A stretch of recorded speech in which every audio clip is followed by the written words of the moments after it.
ଜଳୁଛି ମାଲକାନଗିରି। ଆଦିବାସୀମାନେ ଏବେ ଉଗ୍ର ରୂପ ଧାରଣ କରିଛନ୍ତି। କାହାକୁ ମାନିବାକୁ ପ୍ରସ୍ତୁତ ନୁହନ୍ତି। ଗତକାଲି କୋରକୋଣ୍ଡା ବ୍ଲକର ମାରିବାଡ଼ା ପଞ୍ଚାୟତର MV26 ଗ୍ରାମର 50ରୁ ଉର୍ଦ୍ଧ୍ୱ ଘର ନିଆଁ ଲଗାଇବା ସହ ଭାଙ୍ଗି ଦେଇଥିଲେ।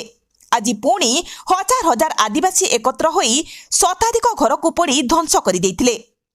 MV26 ଗାଁ ହୁତୁହୁତୁ ହୋଇ ନିଆଁ ଜଳୁଛି। 5 କିଲୋମିଟର ଦୂରରେ ଧୂଆଁ ଦେଖାଯାଉଛି।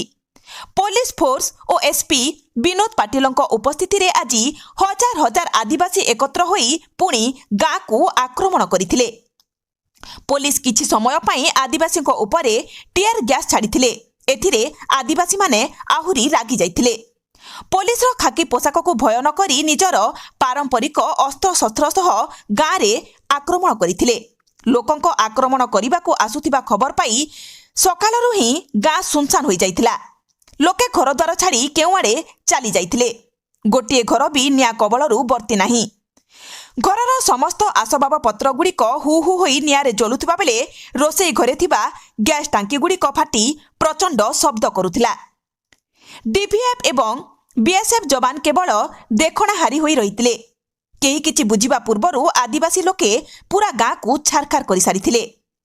ପୋଲିସ ଯେତେ ଅଟକାଇବାକୁ ଚେଷ୍ଟା କରିଥିଲେ ମଧ୍ୟ ଲୋକେ ବୁଝିବାକୁ ନାରାଜ ଥିଲେ। ତେବେ ଆଖପାଖ ବଙ୍ଗୀୟ ଗାଁର ଲୋକେ ମଧ୍ୟ ଭୟଭୀତ ହେଉଥିବା ଦେଖିବାକୁ ମିଳିଥିଲା। କୌଣସି ସମୟରେ ସେମାନଙ୍କ ଗାଁ ଉପରେ ଆକ୍ରମଣ ହେବ ନାହିଁ ତ ବୋଲି ସେମାନେ ଚିନ୍ତାରେ ଥିବା ଦେଖିବାକୁ ମିଳିଥିଲା।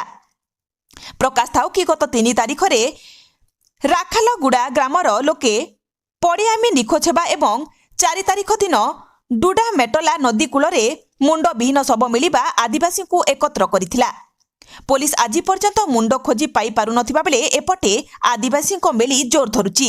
ଅନ୍ୟପଟେ ଶବ ବ୍ୟବଚ୍ଛେଦ ନ ହୋଇ ପଡ଼ି ରହିଛି। ତୁରନ୍ତ ଅଭିଯୁକ୍ତକୁ ଗିରଫ କରିବା ସହ ମୁଣ୍ଡକୁ ଖୋଜି ବାହାର କରିବା ପାଇଁ ଆଦିବାସୀ ସଂଘ ପକ୍ଷରୁ ଚେତାବନୀ ଦିଆଯାଇଛି। ଅପରାହ୍ନରେ ହଜାର ହଜାର ଆଦିବାସୀ MV26 ଗ୍ରାମରୁ ଫେରିବା ପରେ ପରିସ୍ଥିତି ଶାନ୍ତ ପଡ଼ିଛି। କିନ୍ତୁ ଏବେ ବି ପୋଲିସ ଗାଁକୁ ଜଗି ରହିଛି। ବ୍ୟୁରୋ ରିପୋର୍ଟ, ପ୍ରତିଜ୍ଞା ଲାଇଭ୍।